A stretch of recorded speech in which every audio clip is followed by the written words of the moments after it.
1장. 하늘이 붉게 물드는 밤, 달 또한 핏빛으로 변했다. 이런 밤이면 무림에서는 불길한 일이 일어난다고 전해진다. 하지만 무명검객 연우에게는 운명이 바뀌는 밤이었다. 연우는 26살의 떠돌이 무사였다. 특별한 문파에 속하지도 뛰어난 무공을 익히지도 못한 채 강호를 떠돌며 하루하루를 버텨왔다.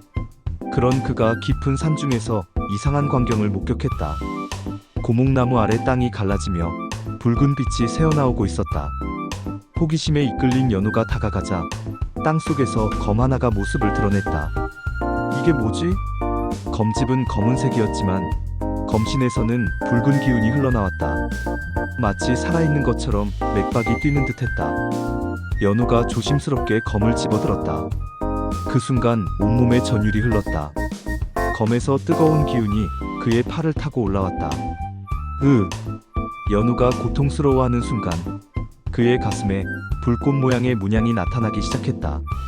마치 뜨거운 인두로 지진 것처럼 아팠지만 동시에 강력한 힘이 몸속에서 솟아났다. 누구냐? 갑자기 뒤에서 목소리가 들렸다. 연우가 돌아보니 한 여인이 서 있었다. 그녀는 세상에서 가장 아름다운 여인이었다. 긴 검은 머리가 바람에 흩날리고 하얀 옷자락이 달빛을 받아 빛났다. 하지만 그녀의 존재는 현실적이면서도 환상적이었다. 마치 꿈과 현실의 경계에 서 있는 것 같았다. 설연이라고 한다. 여인이 자신을 소개했다. 그녀의 목소리는 물 흐르듯 부드러웠지만 어딘가 신비로운 울림이 있었다. 당신은 누구시며 어떻게 여기에? 그 검을 집어든 자를 기다리고 있었다. 설연이 연우를 바라보았다. 그 순간 연우의 심장이 빨라졌다. 그녀의 눈빛이 자신의 영혼까지 꿰뚫어보는 것 같았다. 이 검이 뭔가요? 혈월검. 천년 전 봉인된 고대의 무기다. 설연이 검을 바라보며 말했다. 그리고 너는 그 검에 선택받은 자다. 선택받은 자라니. 내 가슴에 새겨진 문양을 보라. 그것이 증거다. 연우가 자신의 가슴을 내려다보았다. 정말로 불꽃 모양의 문양이 선명하게 새겨져 있었다. 이게 뭘 의미하는 건가요? 운명이다. 설연이 연우에게 한 걸음 다가왔다. 그녀에게서 은은한 향기가 풍겨왔다. 붉은 달이 다시 떠오를 때 너는 무림의 주인이자 멸망의 씨앗이 되리라. 무슨 말씀인지 지금은 알 필요 없다. 때가 되면 모든 것이 명확해질 것이다. 설연이 연우의 뺨에 손을 댔다. 그 순간 연우의 온몸에 따뜻한 기운이 흘렀다. 하지만 조심해라. 힘은 양날의 검이다. 잘못 사용하면 너 자신을 파멸로 이끌 것이다. 그럼 어떻게 해야 하나요? 내 마음을 따르되 욕망에 휩쓸리지는 마라. 설연의 모습이 점점 흐려지기 시작했다. 잠깐, 더 자세히 설명해 주세요. 하지만 설연은 이미 사라지고 없었다. 마치 처음부터 없었던 것처럼. 연우는 혼자 남아 혈월검을 바라보았다. 검에서는 여전히 붉은 기운이 흘러나오고 있었다. 내가 정말 선택받은 자인가? 그는 알지 못했다. 이것이 영광의 시작인지 아니면 저주의 시작인지를. 하늘의 붉은 달이 구름에 가려지며 연우의 새로운 운명이 시작되었다. 2장. 혈월검을 손에 넣은 후 연우의 삶은 완전히 바뀌었다. 무림맹에서는 그를 위험인물로 간주하여 수배령을 내렸다. 고대의 마검을 소지한 자는 반드시 제거해야 한다는 것이었다. 저런 것을 가지고 다니다니 무모한 젊은이로군. 혈월검이라. 전설로만 들었는데 정말 존재했다니. 어디를 가나 사람들의 시선이 따라왔다. 연우는 어쩔 수 없이 인적이 드문 산속으로 피했다. 며칠째 산을 헤매던 연우는 이상한 현상을 목격했다. 나무들이 규칙적으로 배열되어 있어 마치 미로 같은 숲을 이루고 있었다. 그리고 그 숲속에서 은은한 향이 풍겨나왔다. 여기가 어디지? 연우가 숲 깊숙이 들어가자 갑자기 여러 명의 여인들이 나타났다. 모두 흰 옷을 입고 얼굴을 가리고 있었다. 남자가 이곳에 들어왔다. 즉시 물러가거라. 여인들이 검을 뽑으며 위협했다. 연우가 당황하며 뒤로 물러서려는 순간 한 여인이 그의 가슴을 보고 놀라는 소리를 냈다. 저 문양은 불꽃 문양이다. 예언의 그 표식? 여인들이 수군거리기 시작했다. 수장님께 모셔가자. 연호는 어리둥절한 채로 그들을 따라갔다. 숲속 깊은 곳에 아름다운 정원이 펼쳐져 있었고 그 중앙에 우아한 누각이 서 있었다. 들어오세요. 누각 안에서 부드러운 목소리가 들려왔다. 연호가 들어가자 한 여인이 등을 돌리고 앉아 있었다. 천천히 돌아선 그녀의 모습에 연호는 숨을 멈췄다. 월하라고 불리는 그녀는 이 세상 사람이 아닌 것 같은 아름다움을 지니고 있었다. 설현과는 또 다른 매력이 있었다. 오래 기다렸습니다. 월하가 미소 지으며 말했다. 저를 기다렸다고요? 네. 당신은 우리에게 선택받은 자예요. 월하가 연호에게 다가왔다. 그녀의 움직임 하나하나가 예술 같았다. 이 문양을 가진 자가 나타나면 우리의 오랜 숙명이 시작된다고 전해집니다. 숙명이라니. 우리는 달빛 아래에서 태어난 무녀들입니다. 대대로 특별한 힘을 가진 자를 찾아 모시는 것이 우리의 사명이에요. 월하가 연호의 손에 자신의 손을 올렸다. 그 순간 따뜻한 기운이 흘러들었다. 당신의 힘을 깨워드리겠어요. 제 힘을요?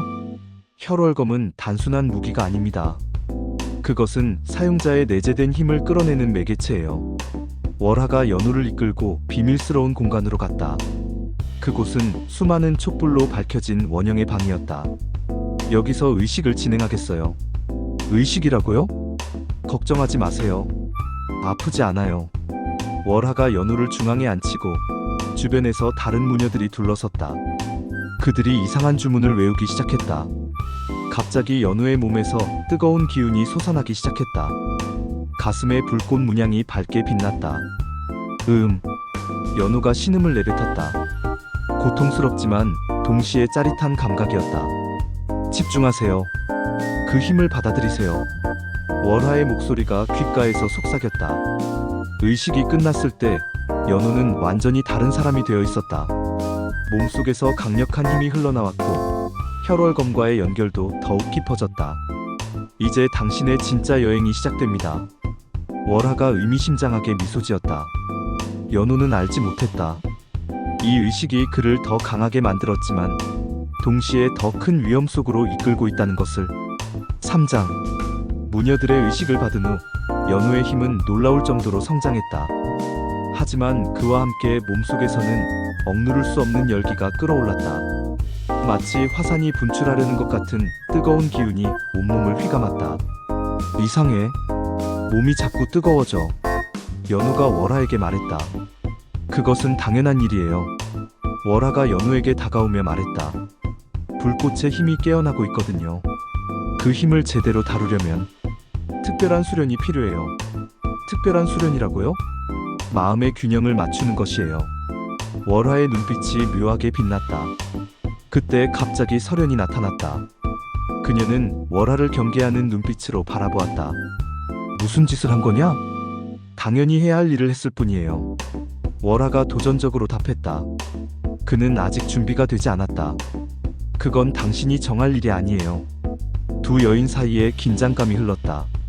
연호는 그 사이에서 어찌할 바를 모르겠다. 두 분 다 그만하세요. 연호가 말렸다. 제가 뭘 해야 하는지 말해주세요. 먼저 내 힘을 시험해보자. 설현이 말했다. 마침 그때 무린맹의 추적대가 나타났다. 수십 명의 고수들이 연호를 포위했다. 혈월검의 소유자 체포한다. 대장이 외쳤다. 연호가 검을 뽑자 검신에서 붉은 불꽃이 타오르기 시작했다. 오라! 첫 번째 공격자가 달려들었다. 연호가 검을 휘두르자 불꽃 검기가 적을 휩쓸었다. 으악! 적이 비명을 지르며 날아갔다. 죽지는 않았지만 심하게 화상을 입었다. 이런 힘이. 연호 자신도 놀랐다. 예전과는 차원이 다른 힘이었다. 하지만 그 순간 몸속의 열기가 더욱 강해졌다. 마치 몸이 타들어가는 것 같았다. 연호가 고통스러워하자 월하가 그의 등에 손을 댔다. 진정하세요. 욕망을 억누르지 마세요. 하지만 받아들이세요. 그것이 당신의 본성이에요. 월하의 속삭임에 연호의 이성이 흔들렸다. 반대편에서 설현이 외쳤다. 안 된다. 그 길은 파멸로 이어진다. 조용히 해요. 월하가 설현을 향해 냉정하게 말했다. 당신은 그를 이해하지 못해요. 두 여인의 갈등 속에서 연우는 점점 혼란에 빠졌다. 몸속의 불꽃 기운은 계속 강해지고 그것을 제어하기가 어려워졌다. 그만! 연우가 소리쳤다. 그 순간 그의 몸에서 거대한 불꽃이 터져나왔다.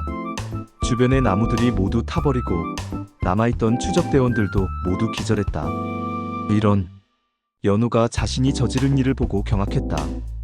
괜찮아요. 월하가 그를 안위했다. 이제 시작일 뿐이에요. 하지만 설현은 걱정스러운 표정을 지었다. 조심해라. 그 힘은 너를 집어삼킬 수도 있다. 연우는 두 여인 사이에서 갈등했다. 월하는 자신의 욕망을 받아들이라고 했고 설현은 조심하라고 경고했다. 과연 어느 쪽이 옳은 것일까? 밤이 깊어갈수록 연우의 고민도 깊어졌다. 사장. 연우의 힘이 강해질수록 무림에서는 소문이 퍼지기 시작했다. 혈월검을 든 젊은 검객이 나타났다는 이야기와 함께 더욱 불길한 소문도 따라왔다. 천마가 부활한다던데 붉은 달의 전설이 다시 시작되는 건 아닐까? 사람들은 두려워했고 무림의 각 문파들은 비상사태를 선포했다. 그런 가운데 연우는 월하의 거처에서 지내고 있었다. 설현은 가끔 나타나 경고를 했지만 대부분의 시간은 월하와 함께 보냈다. 연우. 월하가 그를 부르며 다가왔다. 당신의 문양이 점점 선명해지고 있어요. 정말로 연우의 가슴에 새겨진 불꽃 문양은 날이 갈수록 밝아지고 있었다. 이게 무슨 의미인가요? 때가 가까워지고 있다는 뜻이에요. 무슨 때요? 월하가 잠시 망설이더니 입을 열었다. 천마의 봉인이 풀리는 때 말이에요. 연우가 깜짝 놀랐다. 천마요? 네. 당신의 문양은 천마의 봉인을 푸는 열쇠예요. 그럼 저는 당신이 선택해야 해요. 봉인을 풀 것인지 아니면 더 강하게 만들 것인지. 월하의 말에 연우가 혼란스러워했다. 그때 설현이 나타났다. 거짓말하지 마라. 설현이 월하를 향해 차갑게 말했다. 그는 선택권이 없다. 문양이 완성되면 자동으로 봉인이 풀린다. 뭐라고요? 연우가 놀라며 물었다. 네 몸에 새겨진 문양은 천마의 일부다. 천마가 봉인될 때 그의 힘 일부가 문양의 형태로 흩어졌다. 그 문양들이 다시 모이면 천마가 부활한다는 거군요. 연우의 얼굴이 창백해졌다. 그럼 저는 어떻게 되는 거죠? 모른다. 살아남을 수도 있고 천마의 일부가 될 수도 있다. 설현의 말에 연우가 절망했다. 하지만 월하는 다른 생각이었다. 천마의 힘을 얻으면 당신은 무림의 최고 권좌에 오를 수 있어요. 하지만 그 대가로 수많은 사람이 죽을 것이다. 설현이 반박했다. 그건 중요하지 않아요. 힘만 있으면. 중요하지 않다고? 연우가 분노했다. 무고한 사람들의 목숨이 중요하지 않다는 거예요? 월하가 당황했다. 그런 뜻이 아니라. 이제 알겠어요. 연우가 월하를 바라보며 말했다. 당신은 저를 이용하려고 했던 거군요. 연우. 됐어요. 이제 제가 할 일을 알겠어요. 연우가 혈월검을 쥐었다. 검에서 붉은 기운이 흘러나왔다. 천마의 부활을 막아야 해요. 하지만 어떻게? 설현이 물었다. 모르겠어요. 하지만 방법을 찾을 거예요. 연우가 결심에 찬 표정을 지었다. 그때 하늘에서 이상한 기운이 흘러내렸다. 붉은 구름들이 모여들고 있었다. 시작됐다. 설현이 중얼거렸다. 붉은 달이 떠오르고 있어. 정말로 하늘에 붉은 달이 나타나기 시작했다. 연우의 가슴에서 문양이 더욱 밝게 빛났다. 이제 마지막 선택의 시간이 왔구나. 5장. 붉은 달이 하늘 가득 떠오르자 온 세상이 핏빛으로 물들었다. 연우의 가슴에 새겨진 불꽃 문양은 이제 자결하는 태양처럼 빛나고 있었다. 연우가 고통스러워했다. 문양에서 뿜어져 나오는 열기로 몸이 타들어가는 것 같았다. 이제 시작이야. 설현이 연우를 바라보며 말했다. 천마의 봉인이 풀리고 있어. 정말로 땅 곳곳에서 균열이 생기며 검은 기운이 솟아나기 시작했다. 수천 년간 봉인되어 있던 천마의 힘이 깨어나고 있었다. 안 돼! 연우가 필사적으로 저항했다. 하지만 문양의 힘은 그의 의지와 상관없이 천마를 불러내고 있었다. 받아들여요. 월화가 다가와 속삭였다. 그 힘을 받아들이면 당신은 신이 될 수 있어요. 신이라고? 천마의 힘을 온전히 받은 자는 세상의 지배자가 되어 모든 것을 마음대로 할 수 있어요. 월화의 유혹에 연우가 흔들렸다. 실제로 몸속에서 솟아나는 힘은 상상을 초월했다. 하지만 그때 설현이 나섰다. 그러면 넌 더 이상 인간이 아니다. 인간이라는 게 뭐가 좋다고? 월화가 반박했다. 인간은 약하고 보잘것없어. 하지만 신의 힘을 가지면 사랑할 수 없게 돼. 설현의 말에 월화가 멈췄다. 사랑이라고? 그래. 신이 되면 더 이상 사랑할 수 없어. 감정도 연민도 사라져. 설현이 연우를 바라보며 말했다. 너는 어떤 걸 선택하겠느냐? 연우가 고민했다. 천마의 힘을 받으면 무엇이든 할 수 있을 것이다. 하지만 그것이 정말 자신이 원하는 것일까? 그때 갑자기 하늘에서 거대한 검은 형체가 내려왔다. 천마가 드디어 모습을 드러낸 것이었다. 오랜만이다, 인간들아. 천마의 목소리가 천지를 울렸다. 나를 깨워준 자는 누구냐? 천마의 시선이 연우에게 향했다. 너로구나. 내 힘의 일부를 가진 자여. 저는 당신을 깨우려던 게 아니에요. 연우가 간신히 말했다. 상관없다. 이미 늦었다. 천마가 손을 뻗자 연우의 몸이 공중으로 떠올랐다. 내 힘을 돌려받겠다. 안 돼! 설현과 월화가 동시에 외쳤다. 처음으로 두 여인의 뜻이 일치했다. 연우를 놓아줘. 설현이 천마에게 달려들었다. 나도. 월화도 함께 공격했다. 하지만 천마의 힘은 압도적이었다. 두 여인은 쉽게 밀려났다. 쓸데없는 짓을. 그 순간 연우가 소리쳤다. 잠깐. 무엇이냐? 당신의 힘을 받겠어요. 대신 조건이 있어요. 조건? 천마가 흥미로워했다. 이 세계의 사람들은 해치지 마세요. 흥미롭군. 힘을 얻으면서도 남을 걱정하다니. 천마가 웃었다. 좋다. 약속하지. 천마의 힘이 연우에게 흘러들어가기 시작했다. 하지만 그 순간 놀라운 일이 일어났다. 연우의 몸에서 더욱 강렬한 빛이 터져나온 것이다. 그것은 천마의 어둠을 물리치는 순수한 빛이었다. 이럴 수가. 천마가 놀랐다. 내 안에 이런 힘이 숨어 있었다니. 이 힘은. 연우가 깨달았다. 이것은 사랑의 힘이었다. 설현과 월화에 대한 사랑, 그리고 세상 모든 사람에 대한 연민이 만들어낸 빛이었다. 사랑과 욕망, 파괴와 구원. 연우가 중얼거렸다. 이 모든 것이 하나구나. 그의 몸에서 터져나온 빛이 천마를 감쌌다. 하지만 파괴하는 것이 아니라 정화시키고 있었다. 고마워, 인간아. 천마가 사라지며 말했다. 너 덕분에 나도 구원받았다. 모든 것이 끝났다. 붉은 달이 원래의 은빛으로 돌아오고 세상에 평화가 찾아왔다. 연우는 설현과 월화를 바라보았다. 두 여인 모두 그를 사랑하고 있다는 것을 알 수 있었다. 이제 어떻게 하지? 연우가 웃으며 말했다. 새로운 시작이야. 설현이 답했다. 우리 함께 걸어가요. 월화도 고개를 끄덕였다. 이제 과거는 모두 지나간 일이에요. 연우가 두 여인의 손을 잡았다. 혈월검은 이제 보통의 검이 되어 있었다. 더 이상 마검이 아닌 정의를 위한 검이 되었다. 앞으로 무림의 평화가 찾아올 거예요. 연우가 하늘을 올려다보며 말했다. 은빛 달이 세 사람을 부드럽게 비추고 있었다. 붉은 달의 저주는 끝났고 이제 희망의 시대가 시작되었다. 멀리서 새벽이 밝아오고 있었다. 어둠을 몰아내고 새로운 빛을 가져다주는 희망의 빛이었다. 연우와 설현, 월화는 그 빛을 향해 걸어갔다. 과거의 갈등은 모두 뒤로하고 새로운 미래를 향해서 그들의 발걸음은 가볍고 희망에 찼다. 사랑과 용서가 모든 것을 이겨냈기 때문이다. 강호에는 다시 평화가 찾아왔고 세 사람의 새로운 전설이 조용히 시작되고 있었다.